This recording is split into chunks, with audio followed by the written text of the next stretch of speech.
Как избавиться от кашля за один день, не принимая никаких таблеток. Народный метод гарантированный. Сохраняй это видео, чтобы не потерять. А я сейчас расскажу и покажу все по порядку.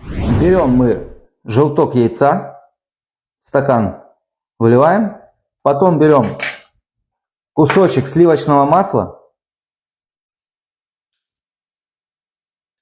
чайную ложку меда, половину чайной ложки соды, пищевой соды, ребят. И последний ингредиент, очень внимательно посмотрите, очень внимательно, как его надо подогреть. Друзья, главное, мы кипятим молоко на плите, чтобы оно не убежало, вот до кипения дошло, мы убираем в сторону.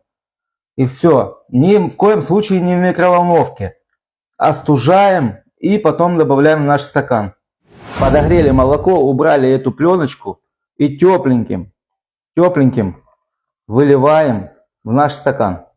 Все это мы перемешиваем. Пьем на ночь, ложимся под одеяло, засыпаем. И пьем также утром натощак. И эффект будет гарантирован. Поделитесь этим видео с теми, до кого можете дотянуться. Ведь так вы поможете не только себе, но и своим друзьям и близким. И будьте здоровы. Возможно, вы меня больше не увидите, но если подпишетесь, то здесь на этом канале будет еще больше полезных советов и лайфхаков, которые я тестирую лично.